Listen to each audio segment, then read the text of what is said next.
চীন সফর শেষে দেশে ফিরেছেন সেনাবাহিনী প্রধান জেনারেল ওয়াকারুজ্জামান। বুধবার রাতে তিনি দেশে ফিরে আসেন। বৃহস্পতিবার আন্তঃবাহিনী জনসংযোগ পরিদপ্তর আইএসপিআর এক প্রেস বিজ্ঞপ্তিতে বিষয়টি নিশ্চিত করে।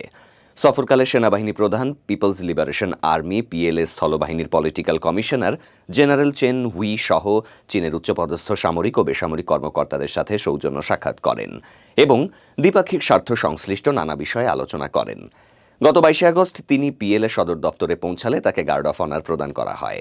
এরপর জেনারেল ওয়াকারুজ্জামান ও জেনারেল চেন হুই দুই দেশের মধ্যে কৌশলগত সহযোগিতা জোরদার, জনগণের মধ্যে পারস্পরিক যোগাযোগ বৃদ্ধি, জোরপূর্বক বাস্তুচ্যুত মিয়ানমার নাগরিকদের প্রত্যাবর্তনে সহায়তা এবং বাংলাদেশের সামরিক শিল্পের উন্নয়নে চীনের সহযোগিতা বিষয়ে মত বিনিময় করেন। গত 23 আগস্ট সেনাবাহিনী প্রধান চীনের নরিনকো গ্রুপের প্রেসিডেন্ট চেন দেফাংয়ের সাথে বৈঠক করেন। এই বৈঠকে বাংলাদেশ সেনাবাহিনীর স্বার্থ সংশ্লিষ্ট নানা ইস্যু নিয়ে আলোচনা হয়।